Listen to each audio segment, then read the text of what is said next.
আজি যেটো যোগদান কাৰ্যসূচী এইটো আজি প্ৰগ্ৰামটো উদ্যোক্তাসকলক মই পোনপ্ৰথমে মই ধন্যবাদ জ্ঞাপন কৰিছোঁ। লগতে আজি যিসকলে আমাৰ বিপিএফ ৰাজনীতি দলত যোগদান কৰিব বা যোগদান কৰিছে অলৰেডি তেখেতসকলক মই প্ৰথমৰ সমষ্টিৰ পৰা তেখেতসকলক আদৰণি জনাইছোঁ। আৰু আগন্তুক দিনত আমাৰ বিপিএফ ৰাজনীতি দল আমি যেনেকৈ আছিলোঁ ইয়াতকৈ আমি দুগুণ সক্ৰিয়ভাৱে আমি কাম কৰিবলৈ আমি সক্ষম হ'ম। আৰু আগন্তুক যিটো BTCৰ যিটো নিৰ্বাচন ইয়াত আমি বিপিএফ ৰাজনীতি দল হিচাপে সহজতে আমি জিকি যাম বুলি আমি আজিৰ দিনত আমি খাটাং কৰিব পাৰোঁ। ক'ব বিচাৰোঁ এই আমাৰ দতমা অঞ্চলখনৰ বিভিন্ন জাতি জনগোষ্ঠী ধৰ্ম অৱলম্বী লোক আমাৰ বিপিএফ ৰাজনীতি দলৰ লগত আহক। আৰু আমাৰ বিপিএফ ৰাজনীতি দলৰ যিটো নীতি আদৰ্শ এইখন অঞ্চলত বা আমাৰ BTCখনৰ অঞ্চলৰ জাতি জনগোষ্ঠী জানে।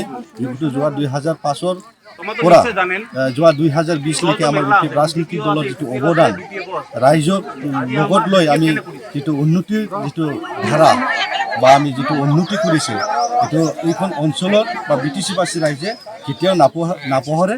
এই আগন্তুক 2025ৰ যিটো ছেপ্টেম্বৰ মাহত যিটো হ'বলগীয়া যিটো BTCৰ নিৰ্বাচন ইয়াত বিভিন্ন জাতি জনগোষ্ঠীৰ মানুহে আমাৰ বিপিএফ ৰাজনীতি দলক আঁকোৱালি ল'ব আৰু চৰকাৰখনত আমাৰ মাননীয় সাধাৰণ মহিলা দেৱক আমাৰ গাদীত বহাব বুলি আমি আশাবাদী।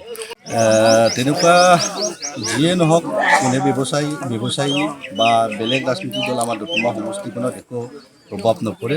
কিয়নো আমাৰ দতমা সমষ্টিখনৰ বিভিন্ন জাতি জনগোষ্ঠী আমাৰ বিপিএফ ৰাজনীতি দলক বিগত যোৱা 2005ৰ পৰাই আমাৰ বিপিএফ ৰাজনীতি দলৰ লগত আছে আৰু আহি থকা দিনতো নিশ্চয় আমাৰ বিপিএফ ৰাজনীতি দলৰ লগত থাকিব আৰু আমাক সহায় কৰিব। আৰু এইখন অঞ্চলৰ পৰা বা দতমা সমষ্টিখনৰ পৰা আমি বিপিএফ ৰাজনীতি দল হিচাপে আমি উদ্ধাৰ হ'বলৈ আমি সক্ষম হ'ম।